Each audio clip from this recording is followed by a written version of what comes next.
अस्सलामुअलैकुम नाज़रीन, मैं Asad Abbas but advocate high court आपकी खिदमत में हाजिर हूँ एक नए कानूनी मौजू के साथ जो शायद आपके लिए कानूनी तौर पर फ़ायदेमंद हो सकता है। जी हाँ, हम क्योंकि देखते हैं कि कानून की इन्फॉर्मेशन और मालूमात जितनी ज़्यादा हो शायद उतनी कम है, क्योंकि कोई पता नहीं कि ज़िंदगी के किस मोड़ पर आपको किसी कानूनी पॉइंट की ज़रूरत पड़ जाए और आपका मसला हल हो जाए। तो नाज़रीन, आइए अपने मौजू का आगाज़ करते हैं। आज हम बात करने जा रहे हैं कमर्शियल कोर्ट्स के बारे में। पंजाब के अंदर कमर्शियल कोर्ट ऑर्डिनेंस 2021 आ चुका है, जिसका इतलाक़ भी हो चुका है और उसके ज़रिए से जो कमर्शियल डिस्प्यूट्स हैं उनको रिज़ॉल्व करने के लिए स्पेशल कोर्ट्स जो हैं वो तैनात कर दिए गए। इसके क्या पर्सपेक्टिव हैं, उसके अंदर क्या उसके फीचर्स हैं, क्या ये कानून कामयाब हो पाएगा, जो हमारे फ़ॉरेन और लोकल इन्वेस्टर्स हैं क्या उनका जो खोया हुआ एतमाद है वो कानून हासिल कर सकेगा, डिले जो है उसको किस हद तक टैकल किया गया है, ई फाइलिंग और टेक्नोलॉजी का इस्तेमाल कहाँ कहाँ पे है, ईज़ ऑफ डूइंग बिज़नेस के तहत जो इदारे काम कर रहे हैं उनका क्या रोल है, जो हमारी ऑनरेबल जुडिशरी है उसने कौन सी लैंडमार्क जजमेंट दी और किस कंसल्टेशन के बाद ये कानून मारज़े वजूद में आया।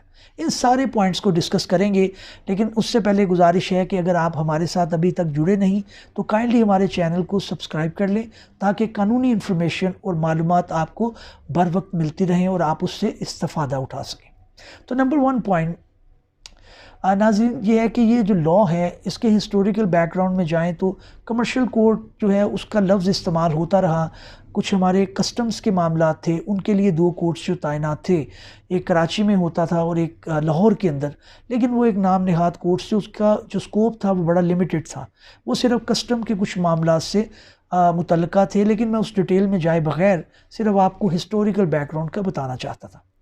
अब जो ये कानून आया है, दूसरा पॉइंट इसके अंदर ये आया कि जनाब एक जजमेंट जो landmark honourable justice Jawad Hasan ने दी वो थी हमारी पिज़्ज़ा हट वर्सेस मुल्तान डेवलपमेंट अथॉरिटी।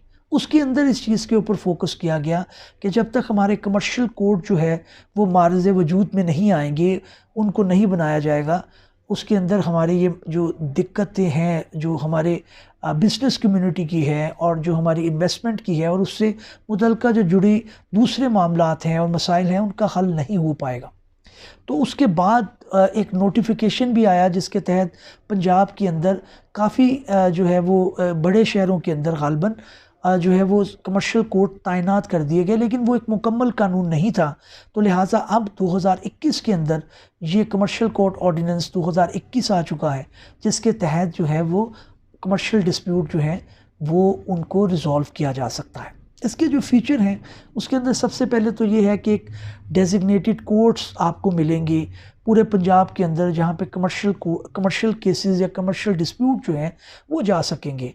अब कमर्शियल डिस्प्यूट होते क्या हैं, बेसिकली ये किसी कंपनी जो लोकल हो या फॉरेनर हो वो भी इसके अंदर आते हैं। जो लोकल कंपनी हैं जो आपस में कोई किसी डिस्प्यूट में आ गई हैं या उनके दरमियान कोई लिटिगेशन है वो भी आते हैं, फर्म्स का डिस्प्यूट भी आता है और किसी हद तक इंडिविजुअल्स के मामला भी इसके अंदर आ जाते हैं।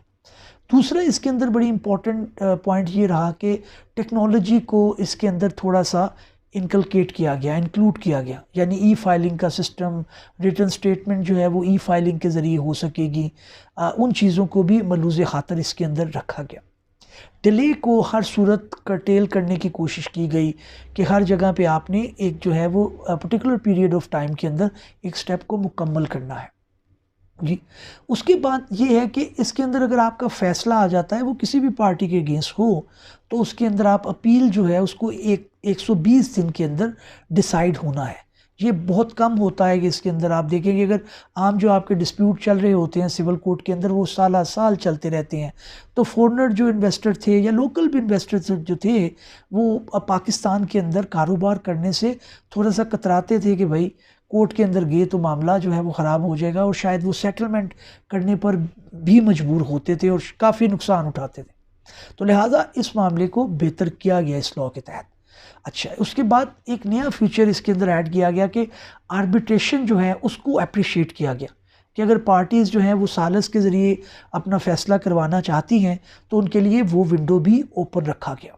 तो ये इसके चीदा जो है वो असूल है। अब चीज़ा चीज़ा फीचर्स हैं। अब अगली जो बात है वो ये है कि जनाब क्या ये कामयाब हो पाएगा या नहीं। देखिए मैं ये समझता हूँ as a student of law, क्योंकि मैं भी अब प्रैक्टिस के अंदर तकरीबन जो है वो 14 साल से हूँ, तो मुझे ये लगता है कि एक कानून बना देने से मामला हल नहीं होता। आपको उसको देखना पड़ता है, आप उसके ऊपर एक नज़र रखते हैं हमेशा कि क्या जो कानून बनाया गया था इसने वो पॉइंट्स या वो मकसद जो है वो हासिल किया है या नहीं किया। तो फिर उसके अंदर जो खामियां होती हैं, जो खूबियां होती हैं, उसको अकॉर्डिंगली जो एड्रेस किया जाता है। तो ये एक अमल है जिसको अगर किया जाएगा तो ये मामला बेहतर हो जाएगा। लेकिन for the time being I think कि ये बहुत अच्छा एक इक़दाम है। और इसके अंदर मैं ज़िक्र करना चाहूँगा ईज़ ऑफ डूइंग बिज़नेस की जो टीम है, जो पाकिस्तान के अंदर, पंजाब के अंदर काम करती हैं, उन्होंने बहुत ज़्यादा काम किया। उन्होंने लोगों को आगाही दी, उन्होंने ऑनरेबल जुडिशरी को बताया, बल्कि जुडिशरी के अंदर जैसे बहुत सारे जजेस हैं, ऑनरेबल जजेस हैं, वो उन्होंने भी ये रियलाइज़ किया कि ये बात ठीक है, इसको आप एक स्पेशल कोर्ट के ज़रिए ही किया जाए और उसका एक जो है वो ख़ुसूसन लॉ जो है वो इनेक्ट होना चाहिए।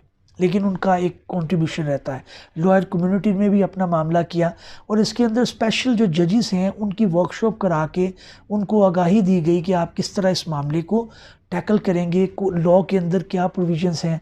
बहुत सारे ऑनरेबल जजेस ने और जो कॉम्पिटेंट लॉयर हैं, प्रोमिनेंट लॉयर हैं, उन्होंने इसके अंदर अपने लेक्चर्स भी दिए।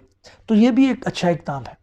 तो देखिए ये जो बात है डिले की, जो बार बार क्वेश्चन आता है, लॉ के अंदर तो एटलीस्ट ये लिखा गया है। अब थोड़ी सी ज़रूरत करके हमें सारे जो स्टेक होल्डर हैं, उनके अंदर लॉयर्स हैं, उनके अंदर ऑनरेबल जजेस हैं, उनके अंदर जो दूसरे ब्यूरोक्रेट्स हैं जो इस मामले को जो है मंतकी अंजाम तक पहुंचाना चाहते हैं, सारों को अपना रोल अदा करना पड़ेगा। तब ये जाके कानून जो है वो अपनी मकसदियत को हासिल कर पाएगा। तो ये एक ब्रीफ इंट्रोडक्शन मैं देना चाहता था। इसके साथ ही मैं इजाज़त चाहूँगा, किसी अगले वीलॉग में आपसे मुलाकात होगी। तब तक अल्लाह हाफ़िज़। Thank you very much.